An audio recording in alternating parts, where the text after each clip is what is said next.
Bom dia a todos.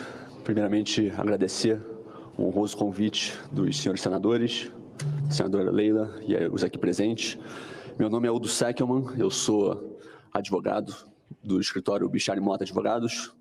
Eu sou professor também de Direito dos Jogos, tenho alguns artigos acadêmicos publicados sobre o tema e espero contribuir para o debate de alguma forma aqui. Fulano, meu. Pessoal, eu vou dividir a minha fala em duas partes, tá? Primeira parte mais mercadológica, que eu vejo no dia a dia, atuando nesse mercado, nesse setor de games. Tinha que ser do PL, né, Mago? E outra parte mais acadêmica. O senador Portinho falou bastante de natureza jurídica. Eu vou trazer um pouco da natureza jurídica dos jogos também. Pessoal, eu atuo na área de games há uns anos já e eu trabalho com algumas empresas de jogos e a gente vê claramente uma diferenciação de posicionamento quando a gente trata das diversas verticais diferentes dos jogos, dependendo do cliente que está vindo para a gente. Enquanto as apostas esportivas já possuem algum tipo de direcionamento legislativo, então os operadores sabem que existe a Lei 13756 de 2018, que legalizou as apostas esportivas de rota fixa, e agora vai ser regulamentado por meus colegas aqui do Ministério da Fazenda, aqui presentes. Os operadores de fantasy não têm essa clareza legislativa, regulatória, ou até mesmo segurança jurídica para atuar nesse sentido. Então, quando os operadores de fantasy games chegam para a gente no nosso escritório, eles chegam com um dever de casa pronto. Eles analisam o mercado brasileiro, eles trazem dados, pesquisas, estudos empíricos, mostrando o número de brasileiros que acompanham o esporte XYZ, o número de brasileiros que têm acesso à internet, o número de brasileiros com smartphones, o número de brasileiros que já jogaram ou pretendem jogar fantasy games no futuro. Então, eles chegam aqui para investir e, naturalmente, eles buscam assessoria jurídica. E quando eles buscam a gente, e a gente dá o breve panorama jurídico e legislativo que a gente possui em termos de fantasy games e jogos, eles desanimam. Grande parte deles desistem. Operadores estrangeiros, multibilionários, que pretendem fazer investimento massivo no Brasil, eles desistem exatamente porque eles têm esse receio de fazer altos investimentos no Brasil e daqui a um mês autoridades públicas brasileiras baterem na porta e impedirem a plena exploração da atividade por conta de uma confusão relativa às verticais do jogo. Então, senhores, quando a gente fala de fantasy games, e eu tenho certeza que vários colegas aqui vão trazer essas questões mais a fundo, existem inúmeras diferenças de fantasy game para jogos de azar. Tá? Eu não vou trazer aqui essas diversas diferenças, eu vou trazer a natureza jurídica, como citado pelo senador Portinho agora há pouco. E quando a gente estuda Gaming Law... Vamos passar 40 likes, gente, 60 likes. Vamos divulgando essa live, vamos lá. Para uma atividade ser enquadrada como jogo de azar, ela exige 3 requisitos.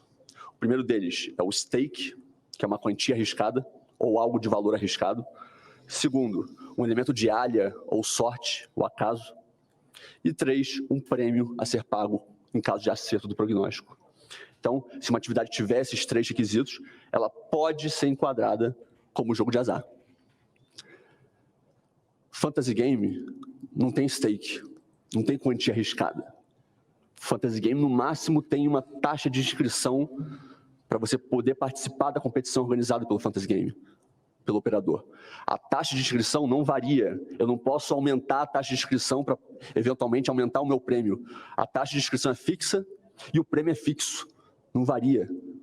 Então, isso em relação às apostas é completamente diferente. Em relação ao prêmio, enquanto operadores de apostas, você aposta contra a banca, então a banca tem algum interesse em que você perca esses valores para que consigam arrecadar. E também, nem sempre os apostadores vão ganhar prêmios em apostas. Talvez todos os apostadores apostem em uma cotação específica e não recebam nada de prêmio. No Fantasy Game não existe isso.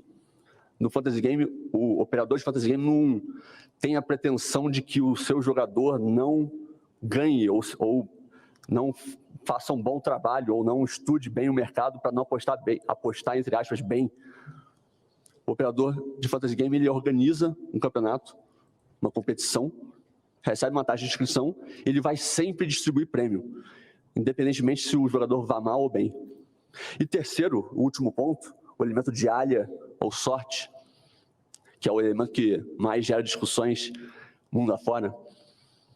Mas a gente não precisa reinventar a roda, senhores. A gente tem estudos mundo afora, como meu colega Vitor Targino, inclusive, citou, estudos do MIT, Instituto de Tecnologia de Massachusetts, outros institutos, estudos mundo afora, mostrando que fantasy game não é jogo de azar.